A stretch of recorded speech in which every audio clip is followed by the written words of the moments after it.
Hello and welcome to this Medic Mind video. My name's George and today we're going to be going through the TSA 2020 paper section 1. I'll be sharing with you some key tips and tricks and showing you how to answer every type of question in this exam. So let's crack on with question number 1, which is a verbal reasoning style of question. It's all about mental health and why exactly it's been on the rise recently. Now, the passage over here attributes it to the modern world, making it more difficult for people to maintain a good mental health state.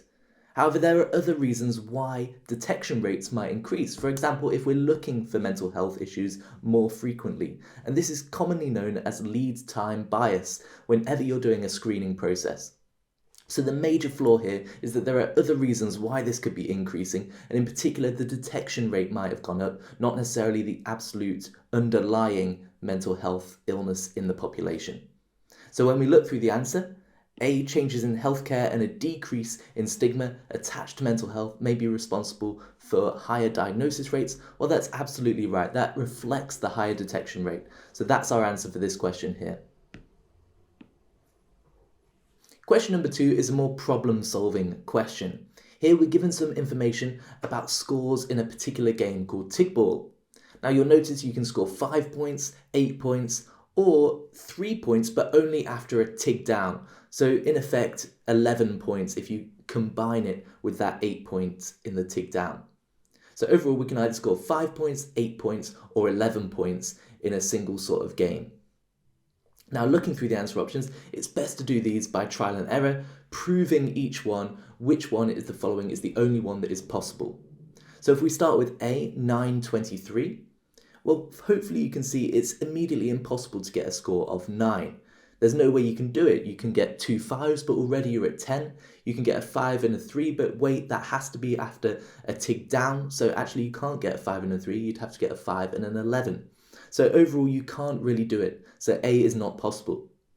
Looking at B, how do you get 11 points? Well, you could get a tig down followed by this transformation. So 8 points followed by 3 points. In that situation, you can end up with the 11. Now onto the 21, how exactly could you score that? Well, again, you could score a tig down, 8 points, followed by a transformation, 3 points. That adds up to 11 points. And then maybe you score 2 penalties. That gives you an extra 10 points, making up the 21. So overall, you can already see that B is possible. The 11 points by a tig down followed by a transformation, and the 21 points with the tig down, a transformation, and 2 penalties.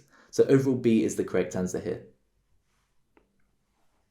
Now, question number 3 is another style of verbal reasoning question, this time focused on the assumption in the passage. So let's circle that now. Now, when we're looking for an assumption, we can apply the negative test. In other words, we can make each of the answer options negative, and if that completely flaws what the author's saying, then we know that we found the assumption. In other words, we know that we found the hidden premise behind the argument. So when we do that one by one for this question, let's take A first of all. Our well-being depends on social cohesion. Well, let's make it negative. Our well-being does not depend on social cohesion. What effect does that have on this person's argument? Well, clearly that would completely destroy it, because here we're talking about undermining social cohesion because of this real world of action appearing comparatively dull. And then we go on to say, actually, our increasing use of entertainment is therefore threatening our well-being. Well, if this undermining of social cohesion doesn't affect our well-being, well, this argument completely falls apart. So already we know that A is the correct answer here. To give you another example, let's take D and make this negative. Emotions pose a threat to our society. Let's say that emotions didn't pose a threat to our society. Well, that doesn't really affect whatsoever what this author is saying, because they're saying that actually it's all about this social cohesion. The fact that emotions do or do not pose a threat to our society really doesn't make a chink in the chain. So overall, you can see here that D is not the answer and A is a much better answer, for example. On to question 4. Now, this passage is all about comparing what happens to us physically versus what happens to us emotionally, and the author concedes that physically we do decline. However, the author's main statement is actually the emotional decline. In other words, how we feel about our lives is not really deteriorating to the same extent, and that's the whole conclusion of this passage. So we can circle what we're looking for, the conclusion, and in this case it has to include both that comparison that although we're getting this physical decline, the emotional decline is simply not there. So if we take the answers one by one, not everyone experiences negative physical decline in old age, often depicted in the media. Well, it's not just about physical decline. In some ways, you could argue that it's even more about emotional decline. So A is simply not correct. Moving on to B, in old age, people experience both positive and negative emotions less strongly. Well, that's not the case. They're saying actually positive emotions are not affected, whereas negative emotions actually die down a little bit. So overall, B is not correct. C, being freed from the demands of work allows retired people to feel happier. Well, that is alluded to in the text, although I would argue that this word happier is a bit uncomfy. Actually, we should be looking for contentment because that's what the author mentions. Moreover, this is quite specific. It's specifically talking about the demands of work, when actually the passage and the author is talking about way more things. And remember, the conclusion has to capture a lot of what the argument is saying, not just a specific arm of it. D, older people find better ways of avoiding stress and using their time productively. Well, this seems promising. However, again, it's focused on a specific part of what the author is saying. It's talking about using time productively, but again, there's this argument of work, there's this argument about leisure pursuits and time horizons shrinking. It's not all of what the author is trying to say. And finally, looking at E, assumptions that the emotional aspects of aging mirror the physical aspects were wrong. This is essentially what the author is saying here, and that's absolutely correct. So overall, E is the correct answer here. Now let's move on to question 5. And there are quite a few of these style of questions in the TSA. And what I would recommend you doing is looking for the sort of two halves of the statement and trying to compare them in very abstract terms. So in this case, you are allowed to vote in the general election only and only if you are at least 18 years old. You have reached 18, so therefore you'll be able to vote. If we write this out as A's and B's, you'll see what I mean. So A here represents your ability to vote in the general election. B here represents your age, you're 18. Now essentially what this author is saying is a biconditional. If you are able to vote in the election, you must be at least 18 years old. And this works both ways. You're 18 years old and you're able to vote in the election. But what's important is the order in which the author's saying these statements. So first we talk about you're able to vote if you are 18, you have reached 18, therefore you're able to vote. So we go one way and then back the other way. Now let's look at the examples that they give us. You cannot obtain a foreign currency from this bank if you cannot produce acceptable identification. You cannot produce the acceptable identification, therefore we cannot let you have the foreign currency. Now this looks like a good pattern. It starts with the foreign currency. If you're able to produce the ID, you're not able to produce the ID, so therefore you can't have the foreign currency. However, it's all negatives, and you'll notice that the passage example was all positives. You are allowed to vote if you are 18, you are 18, therefore you are allowed to vote, not these negatives which are said in A. Moving on to B, you can visit your grandmother, A, in hospital provided you have no illness, B. As you have no illness, B, you will be able to visit your grandmother, A. This one looks promising, and although you could argue that this no illness is itself a negative, you could rephrase that as just being healthy. So you are able to visit your grandmother. If you are healthy, therefore you can visit your grandmother. So B is looking very promising, and I'm going to give that a preliminary. Looking at C, we can afford to go to America this year only if you've saved up sufficient money. You haven't saved enough, so we will not be able to go. This suffers again from the negative thing. We will be able to go to America if you have the money, but you don't have the money, and that's the difference to the passage. In the passage, you were 18. So C is wrong. D, to win the jackpot prize in the national lottery, you need a ticket. When I heard you would win the jackpot, I knew you had the lucky ticket. So in this case, to win the jackpot prize, you need the ticket. But then we go back to A. I heard you'd win the jackpot, so I knew you had the ticket. It's not simply back A, B, B, A. This one goes A, B, A, B. So D is not correct. And E, passport applications can only be accepted if photographs are witnessed as a likeness of someone in a professional job. Your application was refused, so your witness cannot have been a professional person. Again, it suffers from the negative thing. So overall, B is our best answer here, and that's the correct answer. On to question 6, and this is a straightforward mathematical question, albeit with some twists and turns. Here we're told that every 4 students under 16 must have 1 teacher supervising them. Now, of course, we've got 12 students that are under 16, so therefore we need 3 additional teachers. Now, you'll notice that there's no difference in ticket cost price between those under the 16, those over 16, and teachers, for example. So teachers will be classed alongside these 8, which are over 16. So overall, if we break it down, we've got 12 who are under 16, and we've got the 8 that are over 16, plus the 3 teachers, that's 11 that are over 16. Now looking at the ticket prices, tickets cost £12.95 per adult, that's this group of over 16s, and £9.95 per child, that's this group here. So let's write that in.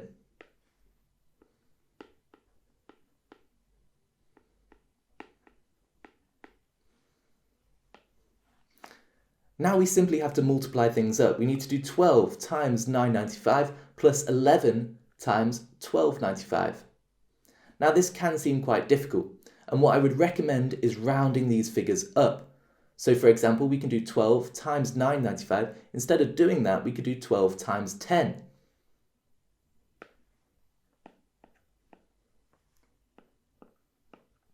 That will give us a nice 120. Now let's do the same thing with the 11. 11 times £12.95 is the same as doing 11 times 13 almost. Now you should note that's 143. Adding these two up, we get 263. Now remember, we did 2 lots of rounding up, so the actual answer will be a bit less than this 263. Looking at these answer options, we could argue that it's either C or D, so it might be worth precisely calculating this one. Now you could take a punt and say that D is the correct answer, which indeed it is in this question, but in order to precisely allocate it, you have to work out by how much we rounded that up.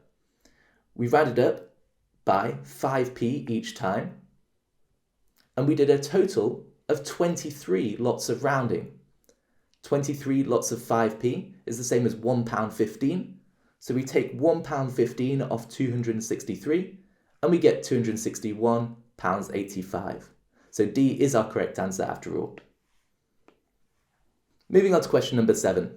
This is all about data interpretation, and actually these ones can be quite straightforward, so don't simply gloss over them in the exam. If you see a table, often what will involve will be a simple data analysis and actually not too much maths. So if you see a long looking question, don't be put off in the exam into skipping it. Still give it a go. In this case, we're told that there are different points regarding the different places. For all intents and purposes, that doesn't really matter too much because we're looking for who finished in a different position in each of the 5 races. In other words, each time the score must be different. Now in this case, we've got a cumulative total. So that means that we just have to work with the differences that we're given. And we can take each row on its own. Let's take Colin, for example, first. He scored 7 in the first. In the second, his score was updated to 9. That must mean the difference was 2. So he scored 2 points in race number 2. He must have scored 1 point in race number 3 to get up to 10. And again, 2 points in race number 4 to get up to 12. And again, we've got a repeat there. He scored 2 points in race number 4 and he scored 2 points in race number 2. So already Colin is out of the running. And we can do this exactly the same for every single row. So let's take Jason. Scored 1 point, first of all. It goes up by 3. It then goes up by 2. All good so far. It then goes up by 7. All good so far. It then goes up by 1. But hang on a minute. We scored 1 on race 1. So already we've got a repeat. So Jason is out of the running. Let's do Kyle. He scored 3 points in race 1. He then scored 7. He then scored 5. He then scored 3. He then scored 7. Oh wait, we've had a repeat of 7 twice, so therefore it can't be Kyle.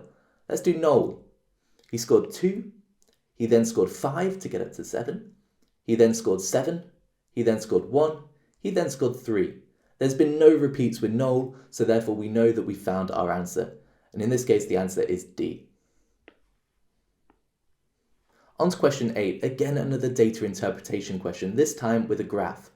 Here we're looking for which of the following statements is false, so let's highlight that because that's really important to how we answer the question.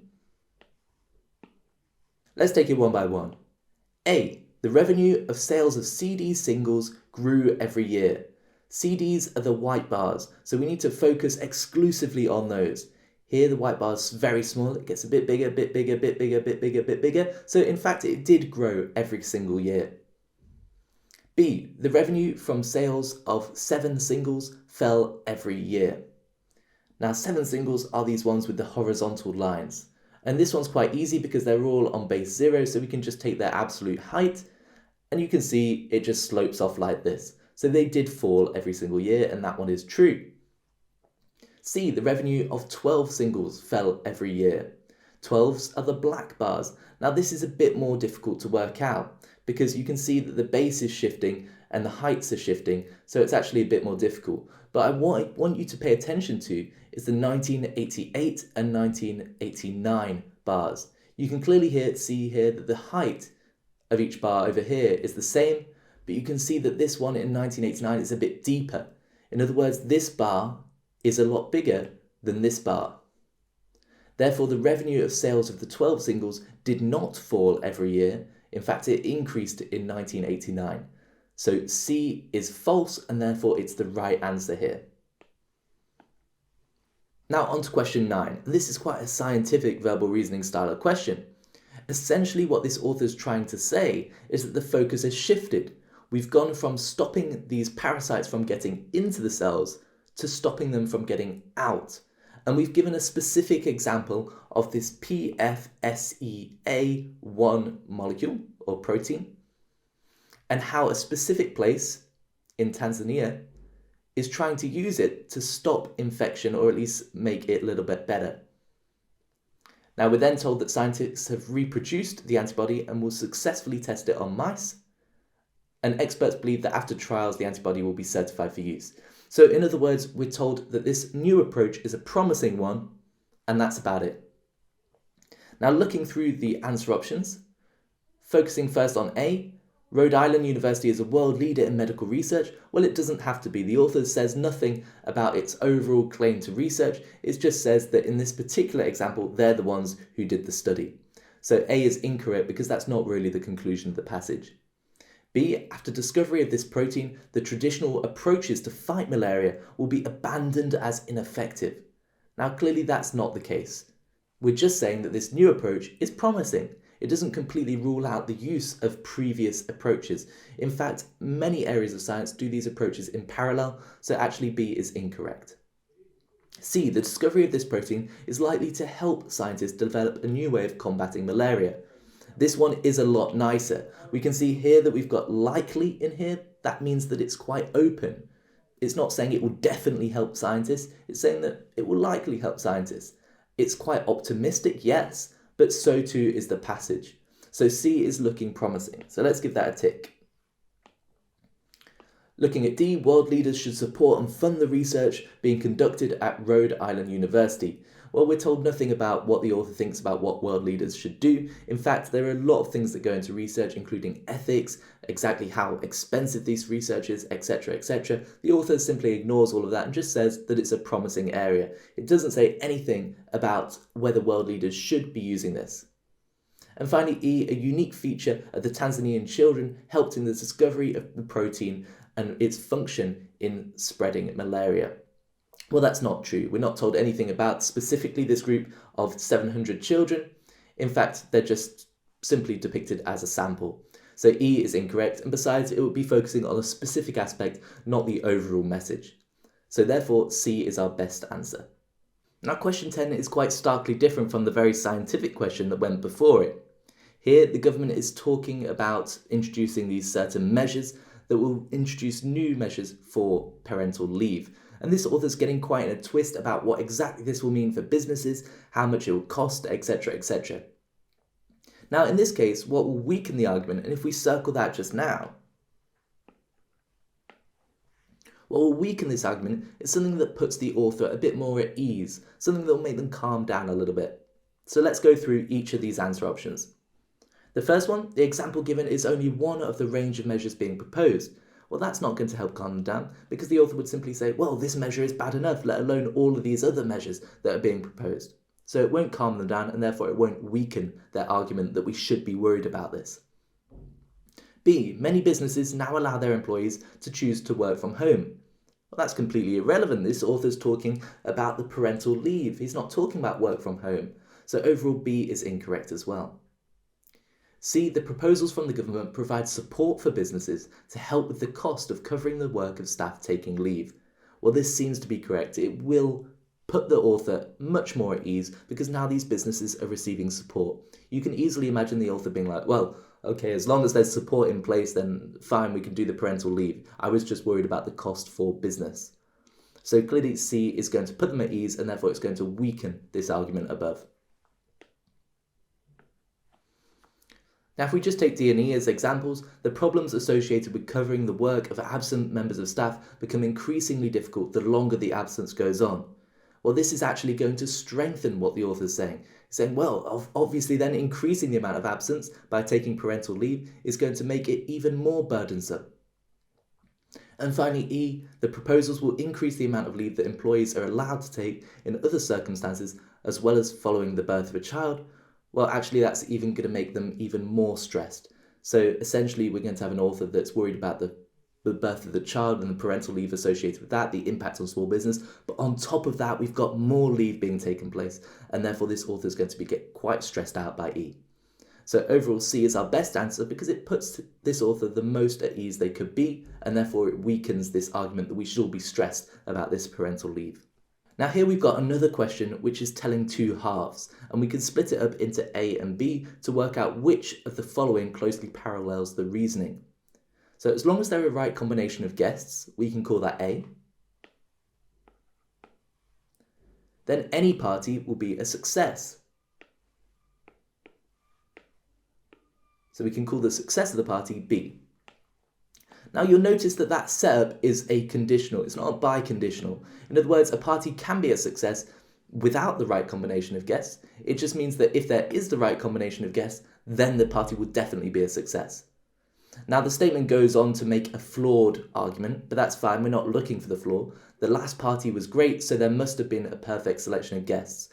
In this case, we go from A to B, and then the author tries to go from B to A. Now in real life, that would be a flaw, but in this case, we must parallel the reasoning, so just bear that in mind.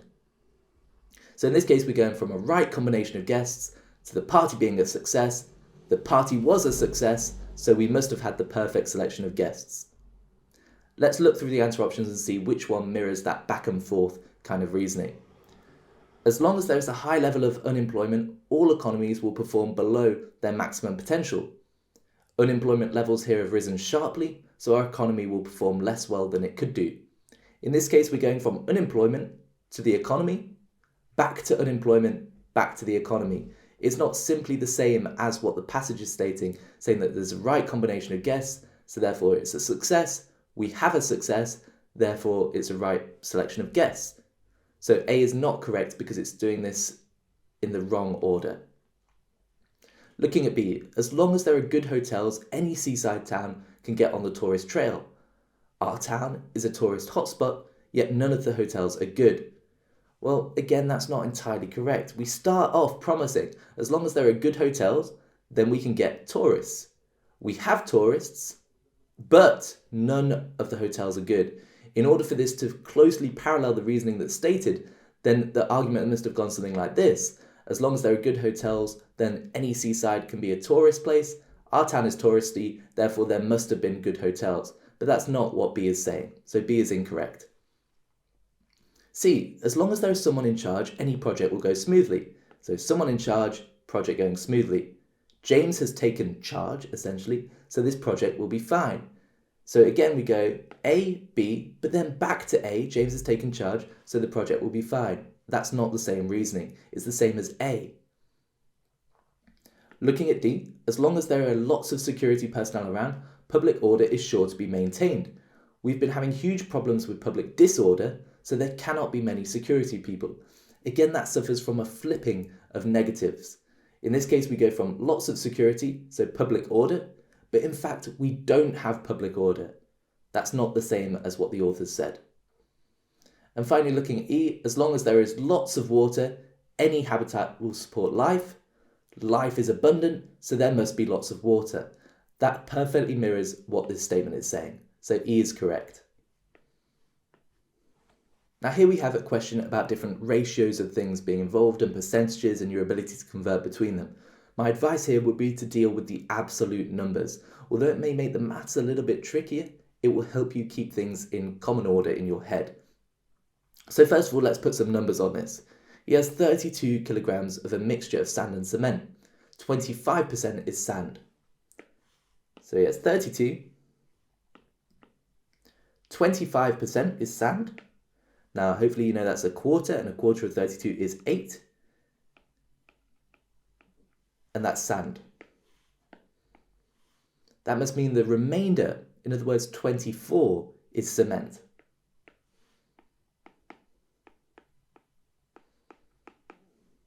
Now, what we're trying to get to is 120 kilograms mixture in a ratio of 2 to 1.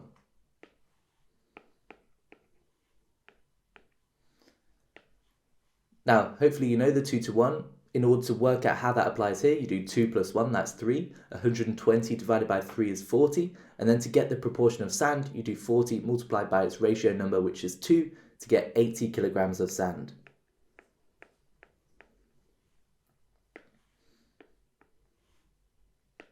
And that must leave 40 of cement.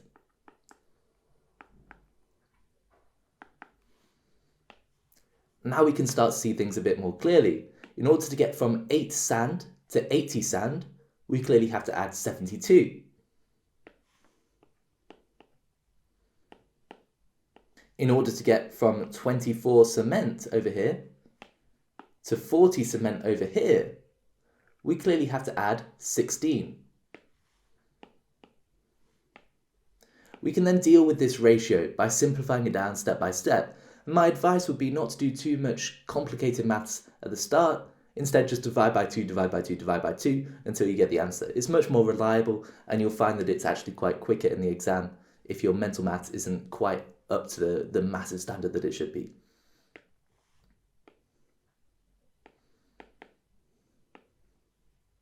So we divide by 2 once. We divide by 2 again. And we divide by 2 again. And here we've got 9 to 2, and that's the same as D. Question number 13. Again, a long-winded looking question, but actually the most simple in terms of working out. Here we're given some requirements, and we just have to work out one by one which laptops are excluded until we're left with 1 or 2, and then we can pick between those. So first of all, we need 300 gigabytes of storage. Let's look through all of them. They all have it, so that's not really helpful. I would also like a laptop with a screen size of at least 15 inches. Over here we can see the screen size, and that rules out pair, so let's cross that out. So that's crossed out pair. I'm looking for the cheapest laptop that can run the following games. Blah, blah, blah. We need to run the following games. The cheapest part usually comes in at the end when you make a quick comparison at the end. So let's go on to the games. Looking at the games, we can take each column one by one. Looking first at processor speed. Now, if you're confused as to which number you should use here, think about it in real life. If you want to play all these games, and for example, OTAD requires a processor speed of 2.7, clearly that's the minimum amount that you need. There's no point going for a computer that has 2.2 so that it can play Earthcraft, because then you wouldn't be able to play OT80. So overall, we need a computer with a processor speed of at least 2.7. Looking through this list, that rules out SNSV, so we can cross that out.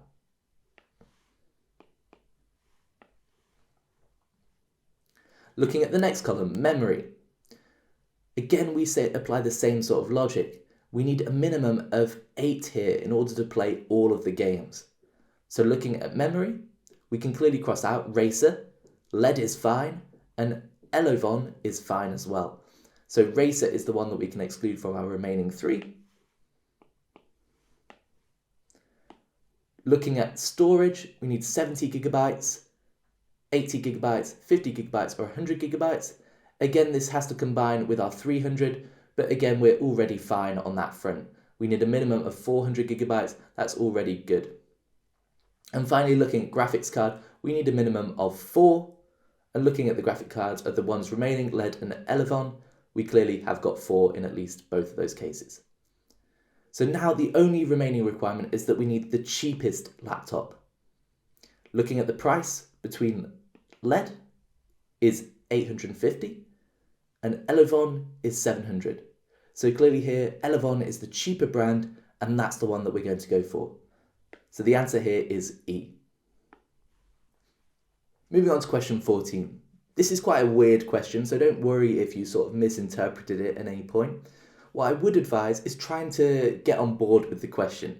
If you can't work out exactly what it means from the words, just think about what it could mean. Try and experiment with different ideas in your head. In this case, we're told we have 3 dials, and then they list a load of combinations which have been used. Now, clearly each one of these is obviously 3 letters, so they must stand for each of the 3 dials. And therefore, each of these possibilities must just be that, another possibility, another combination that someone's chosen as their passcode. So which of the following is not possible to use on this combination lock? Well, to take an example, let's take win first of all. The first dial has to have a letter W. So let's look at the first dial in each of these cases. And you can see here this example shows that W is indeed present on that first dial. Now let's look at the second dial, I. Let's look at the second dial in each of the examples. N, H, W, O, D, W, A, E, I. This person over here, who chose the combination Mia, has clearly proven to us that I is on that second combination lock. So that's fine as well. Let's look at the third letter, N, and again we do the same thing. The third letter, E, O, O, B, D, L, D, B, N. This person who chose Den clearly shows that the third combination lock has got the letter N. So win is a possible word that we could use for our combination lock. And we simply do that for the other ones. And if we take the correct answer here, which is C, you can see why this doesn't work. The first letter must be H. Now looking at these combinations, we look at the first combination lock. O, W, T, B, A, O, F, D, M, T. There's no H present in any of these. So we know that this is not possible to use on that dial, and therefore it's not possible to be used on that combination lock. So C is the correct answer. Moving on to question 15. This is quite a bizarre argument made by the author that essentially means that although they agree that you shouldn't smack your child, essentially legalizing that and putting it in writing actually creates disrepute for the law because people don't like to be told what to do when it clearly makes sense not to do that. So it's quite a strange argument to get to grips with. So which of the following weakens the above argument? No published study has identified any developmental benefits associated with smacking. Well, this person wouldn't really care too much. As long as there's no negative impacts, this person is saying actually it shouldn't be legalized or made illegal either way because that would create disrepute in the law. Respect for the law is the decisive factor that underpins social cohesion in the UK. Well, that would actually strengthen this person's argument because they're saying actually this doesn't respect the law and therefore it will create social discohesion. So actually B strengthens the argument rather than weakens it. C. The ban is one element in a larger mental and physical health programme for children being undertaken by the Scottish Government. Again, the author wouldn't really care about that, they're focused on this specific change. D. The damage caused by smacking far exceeds the damage caused by negative attitudes towards the law. Well, in this case, that does weaken this person's argument, because essentially what they're saying is that people should be left to their own devices, blah, blah, blah, therefore it shouldn't be made illegal.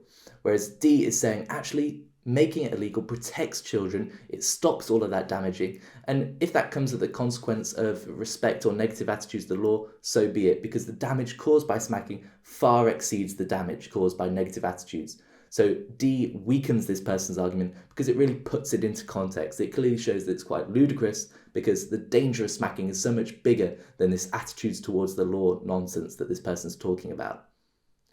And E, finally, popular opinion can in some cases be an effective constraint on immoral behaviour. Well, that's neither here nor there. So D is the correct answer altogether.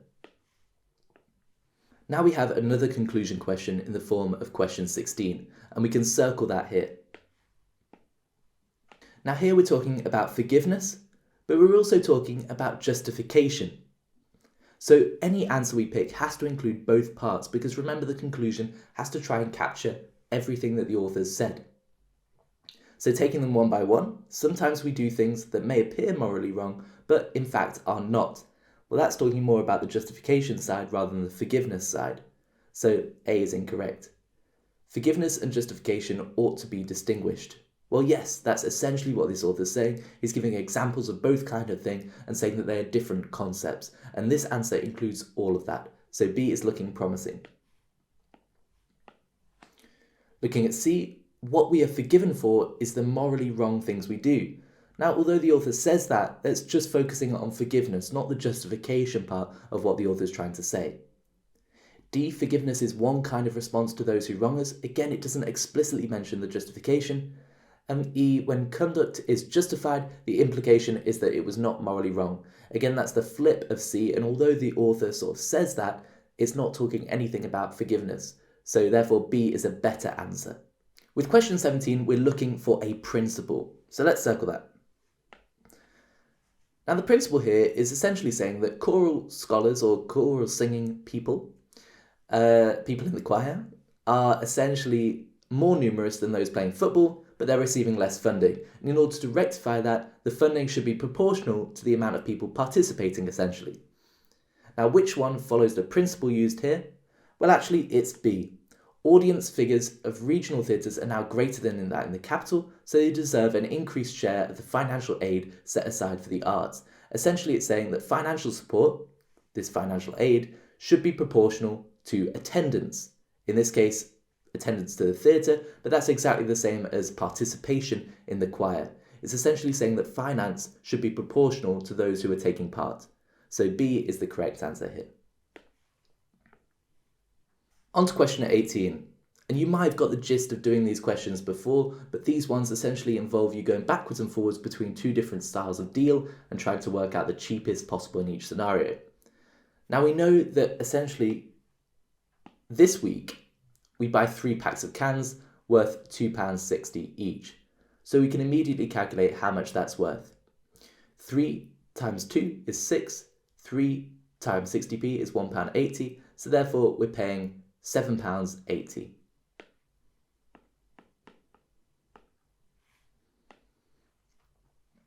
However, we're told that last week there was a specific offer. We've got individual cans and a pack of 4 cans.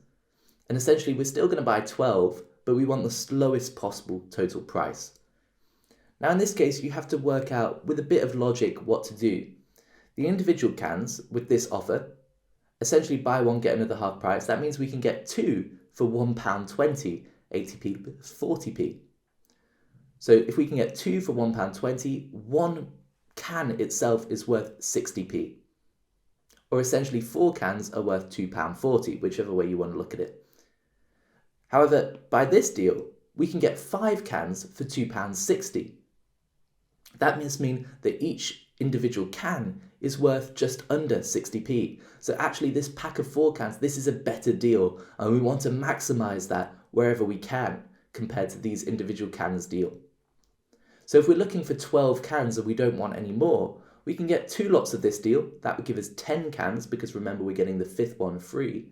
And then we can use our individuals can deal to buy that pack of 2 at the end, or 2 for £1.20. That should give us the most exact and the most low price that we can achieve. So let's work that out. If we do 2 packs of 4 cans with this deal in place, we would essentially get 2 lots of £2.60. That's £5.20. Plus, remember the £1.20 for these individual cans. We've got to buy 2 more cans to make up our 12. Now it's buy one, get another half price, so it's 80p plus 40p, that's £1.20 for this individual can deal.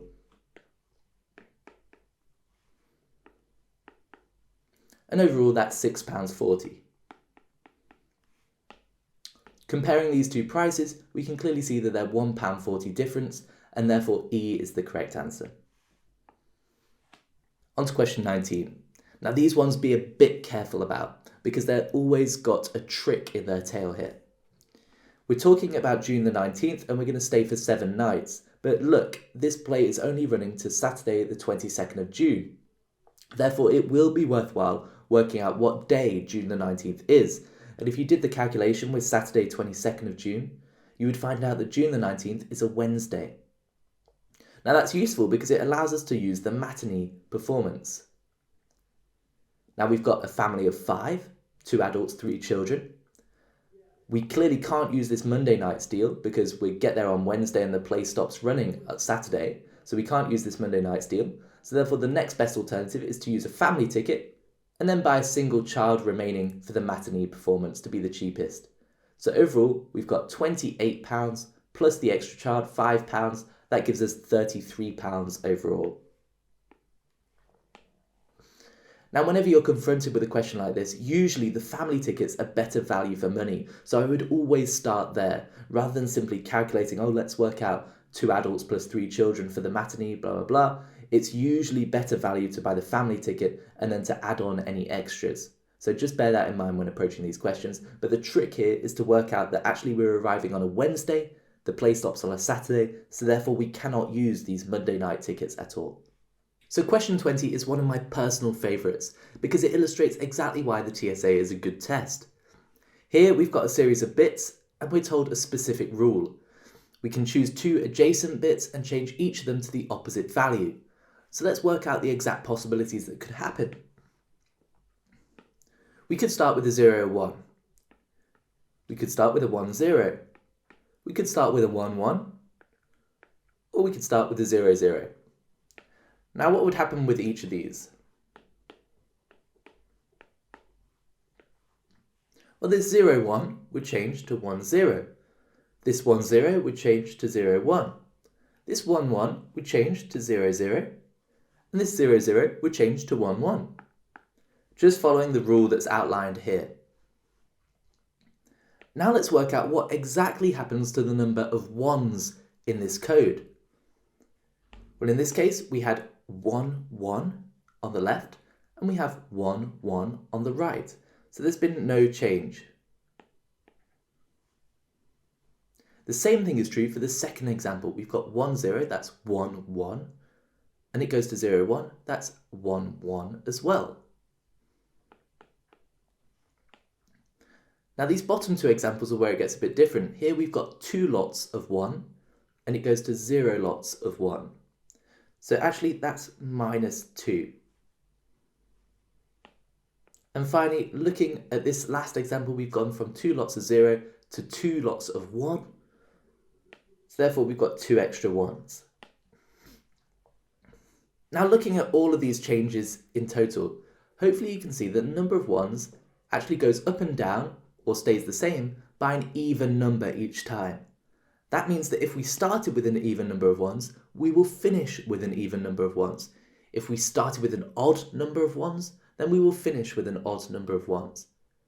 So in this example, we've got 1, 2, 3, 4. So therefore, we're starting with an even amount. So no matter what rules we do, we're going to go up and down or stay the same by 2 or 0 each time. So we're going to stay with the even number of 1s. Let's see if we can catch any answers out using that method. Here we've got 1, 1, 1, 1. That's 4 lots of 1, that's even. So that may or may not be true, but at least it's possible by our rule. Here we've got 8 lots of 1, that's even. So again, it's possible by our rule. C here though, 1, 1, 1, 1, 1 has 5 lots of 1. Now that's simply not possible. If we started with 4 lots, an even number, and applied our rules, we can't end up with an odd number of 1s at the end. So C cannot be the result, and therefore that is the answer. When faced with this kind of question, there are 2 approaches that you could take. You could either use the exact number that they gave you and apply the rules and try and get each of these examples, but you might get a bit lost with this one. Apart from that, you can try and take yourself out of the question a little bit and look at the principles behind the changes that we're doing. and see whether that might govern any behaviour of what results. In this case, we looked at the principles and the rules of what might happen, and we realised that actually the number of ones actually doesn't change or goes up and down by an even amount. So that helped us to answer this question. Moving on to question 21. Question 21 is exactly the same as our other reasoning style of question. Here we've got a link between spending and education.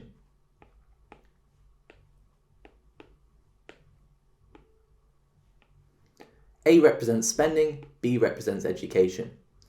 Here the link is a reduction in spending, or reduction in funding, will lead to a reduction in quality of education. We've got a reduction in spending, so therefore we should expect to see a reduction in the quality. Now let's take each of the answer options one by one. Focusing first on A. No one ever succeeds at anything unless they make an effort, but you've just won an award for your work in physics, so you must have made an effort. Now in this case it's saying effort goes to success, you've won an award, so therefore you must have made an effort. That's not the same as going A, B, A, B. Actually here we're going A, B, B, A, which is incorrect. Looking at B, when the water is at this level, it's either high tide or a flood. High tide is not for another 8 hours, so there must be a flood upstream. It's not exactly the same because we've got some sort of split here. It's either high tide or a flood. It's not simply going A to B, it's going A to B or C. So actually B is not true. C, if you take regular exercise, you'll be fit in heart and mind. You've been working out twice a week for 3 months now, so you must be happy and healthy. Now remember, with these principle questions, it's not as strict as those conclusion questions where individual words can change the meaning. We're just looking for the pattern of what's happening. In this case, you take regular exercise, so you must be fit. You've been working out for a long time, so therefore you must be fit. A goes to B, A goes to B. That's exactly the same as what this author is saying up here. So C is the correct answer. Question 22 is all about looking for a flaw. Now with the flaws, I'd encourage you to look out for words that seem a bit abstract or exaggerative. In this case, we've got a load of information, and then we've got from this, we can conclude that the better achievement, blah, blah, blah, is caused by low expectations. This little word here, from this, indicates that we're about to have a flaw. Typically, the question will say something like, therefore, or so it can clearly be seen that. In this case, the from this is acting like that. It's given us some information, and then it's about to draw a conclusion that clearly is a bit too much. And the from this is alerting ourselves to that. So essentially, there's not really any problem with all of this about social conditioning and how they've ruled out the biological performances based on some examples of countries, and therefore they're focusing in on the social conditioning. What's wrong about this is the overall conclusion at the end that it's about low expectations. That's not the same as social conditioning. In fact, social conditioning may include low expectations, but it's not all of what might happen. So actually, if we look through the answers, A is the most fitting with that flaw. It assumes that the only factors in social conditions are the expectations of teachers and parents. That's not the case. Actually, there are many other factors that might go into social conditioning, but this author is blatantly focusing just on those low expectations to fit an agenda. So that is the flaw in the argument, and that's why A is the right answer here. Now, question 23, I won't say too much on. There's a passage over here that talks about different male preferences for spouses, etc., and how actually university-educated men are now proportionally much more likely to marry university-educated women, and that is a big thing according to this author, because apparently that means that they're recognising the potential for female partners to develop a career outside the home. In other words, it's saying that these choices that are being made by university-educated men are reflecting their wishes that these partners will go on to earn a lot of money. And that's the weakened argument there. It's sort of jumping to a conclusion which might not exactly be true.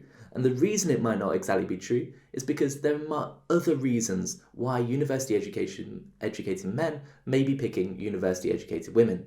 Not least because more people in general are going to university. So therefore, obviously it's going to be more likely for university-educated men to meet university-educated women, and therefore marry them. It doesn't tell us anything about what happens after that marriage. So overall, that is the thing that's weakening the argument. So if we look through the answer options, in many cultures, men now expect a more hands-on blah, blah, blah. That's not really relevant.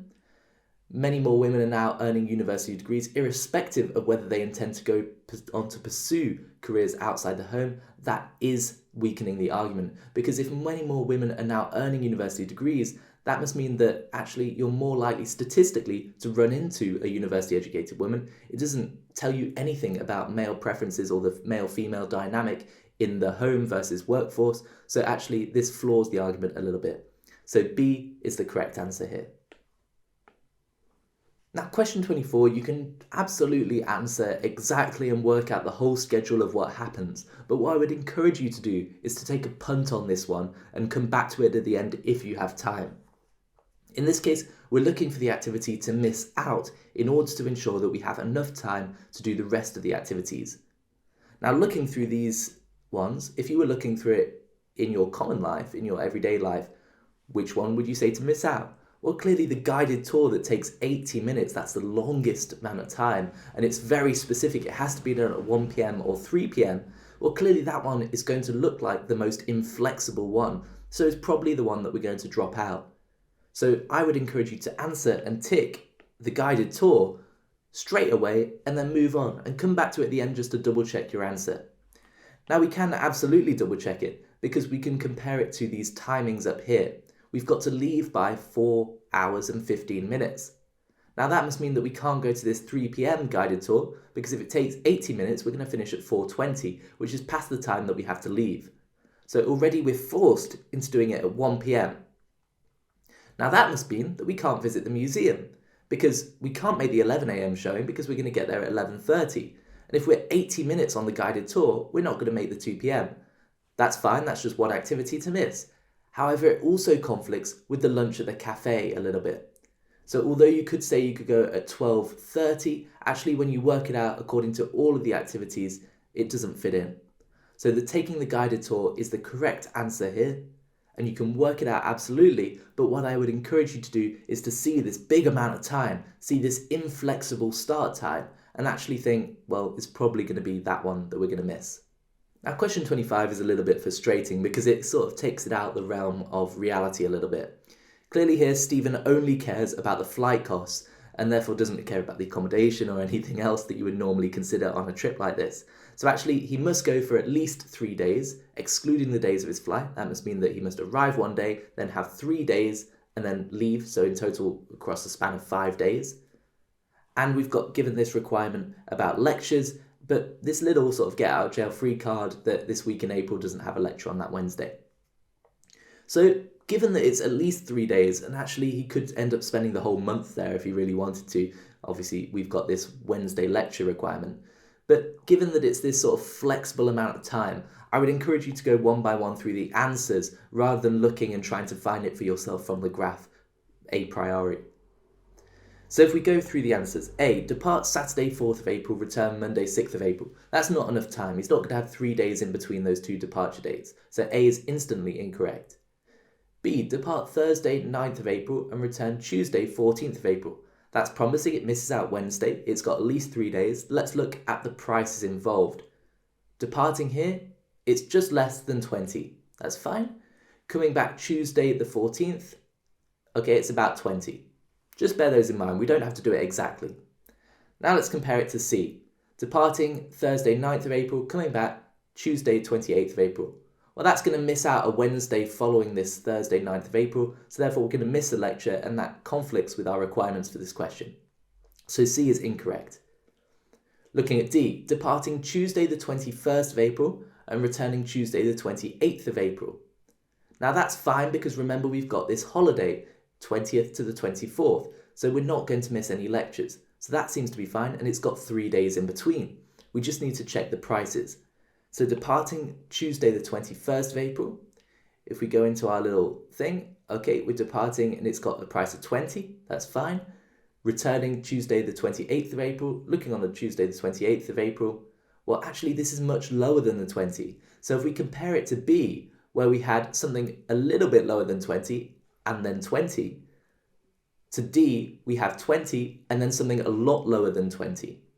D is clearly going to be the cheaper answer option. Without precisely working it out, you can purely tell based on how low this bar is over here. So D is looking promising. Now let's do E. Departs Thursday the 30th of April, returns Tuesday the 5th of May. Here we're setting off on Thursday the 30th of April, that's about 20. Coming back on the 5th of May, that's about 20. So clearly 20 and 20 is going to be more than the answer option D. So overall, D is the correct answer here.